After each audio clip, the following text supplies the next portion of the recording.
Bonjour à toutes et à tous, alors on se retrouve dans cette vidéo pour parler d'un moteur un peu spécial. C'est le moteur Stirling qui fonctionne par différence de température entre le chaud et le froid. Alors j'avais parlé dans une précédente vidéo du moteur à vapeur. Voilà, c'est un autre type de moteur, le moteur Stirling. Voici donc le moteur Stirling. Alors là nous sommes à l'extérieur parce que pour le faire fonctionner, ça fonctionne par différence de température, donc pression et dépression.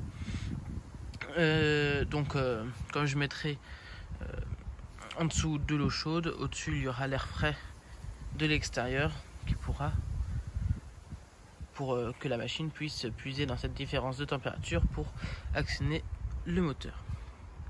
Alors là il fonctionne pas, hein. Là c'est juste l'inertie du volant que j'actionne. Donc bon, là c'est un modèle, c'est un petit moteur Stirling tout basique, mais qui n'a aucune puissance, hein. Il y a eu des moteurs Stirling qui servaient pour des petits groupes électrogènes, des choses comme ça.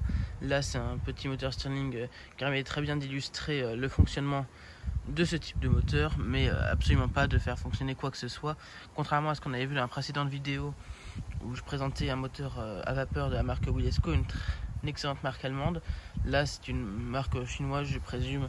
C'est pas une grande qualité, mais ça permet, comme je disais tout à l'heure, d'illustrer son fonctionnement.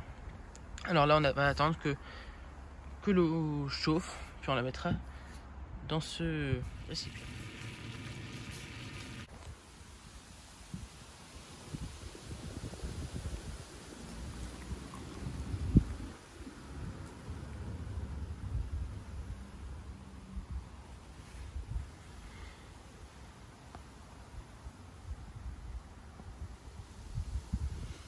Hop,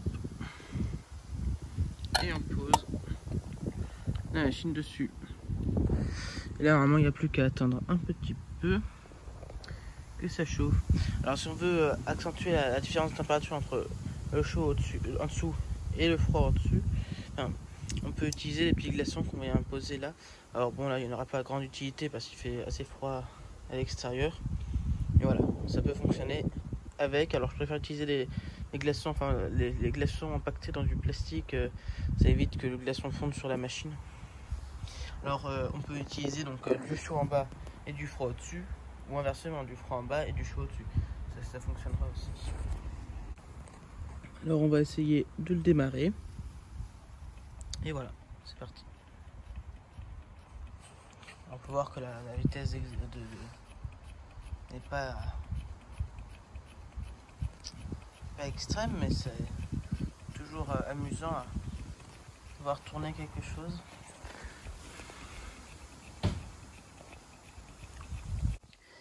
Alors le moteur Stirling a été inventé en 1816 par Robert Stirling. Il a aussi inventé le moteur à air chaud, et ce qui différencie ce dernier d'un moteur Stirling, c'est l'ajout d'un régénérateur qui assure une fonction de stockage thermique et de régénérateur interne. Alors ce moteur Stirling en particulier, qui nous sert pour illustrer nos propos, est un moteur de type gamma, car il y a plusieurs types de moteurs Stirling, hein. Ils ne fonctionnent pas tous sur le même. Enfin, le principe physique est le même, mais il y a des différences au niveau mécanique. Alors, je disais tout à l'heure que le moteur Stirling a été inventé en 1816, mais par contre il n'a pas eu un réel impact sur la mécanisation de l'industrie, parce que ça n'a servi à rien. En 1846, le frère de Robert Stirling a essayé d'industrialiser ce moteur, mais il n'était pas assez puissant il ne rivalisait absolument pas face aux autres moteurs tels que les moteurs à vapeur vive. Enfin, c'était d'ailleurs. Voilà.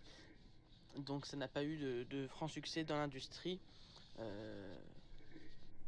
Donc voilà, le but premier de Robert Stirling, qui était d'industrialiser le moteur Stirling, n'a pas eu lieu parce que c'était pas assez puissant, pas assez rentable. Oui, à la base, il faut préciser, Robert Stirling a imaginé le moteur Stirling pour éviter les explosions des machines à vapeur. Les machines à vapeur explosaient régulièrement parce qu'il y avait peut-être une maintenance qui n'était pas assez régulière, ou des problèmes de la sorte. les moteurs, enfin voilà, ça fonctionne avec une énorme chaudière qui est sous pression. Et le moteur Stirling contre ce problème, étant donné qu'il n'y a pas de chaudière, hein, la chaleur ne vient que de l'extérieur, donc à combustion externe, hein, comme on peut le dire. Donc il suffisait de chauffer la pièce et le moteur tournait. Alors maintenant nous allons parler du fonctionnement de cette petite machine. Alors elle fonctionne grâce à un déplaceur qui est un disque de mousse isolante qui est dans la base de la machine. Alors en dessous il y a une source de chaleur telle qu'une flamme ou ici un verre d'eau bouillante, et au-dessus il y a du froid.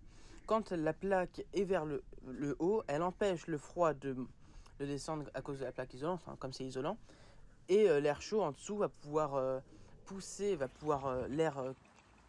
l'air qui est conditionné dans cette base va se dilater, la pression va augmenter car elle sera en contact avec la chaleur de l'eau bouillante qui est juste en dessous.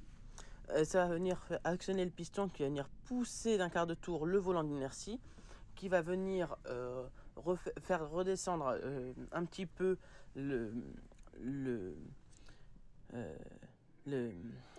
disque de mousse, le déplaceur, pour ensuite, donc ce qui va être bénéfique en fait pour l'air froid, qui va pouvoir refroidir une partie de l'air chaud.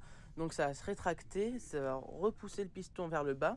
Donc voilà, le piston va se rétracter, donc ça va remettre le déplaceur encore plus en bas. Donc là il était au milieu, donc là il va se plaquer vers le bas, empêchant ainsi l'air chaud la chaleur de chauffer l'air, car la partie isolante est plaquée vers le bas, et ainsi l'air froid va venir refroidir en fait l'air conditionné dans la base. Après d'un quart de tour, le volant va remonter, le disque, le déplaceur va se mettre au centre, l'air chaud va en profiter pour chauffer l'air qui va prendre plus de place, pousser le déplaceur, et ainsi de suite, et ainsi de suite. C'est un cycle, tout simplement. Donc voilà la présentation du petit moteur. Donc voilà, c'était le dernier type de moteur que je vais vous présenter. Et puis je vous dis à plus tard pour une prochaine vidéo.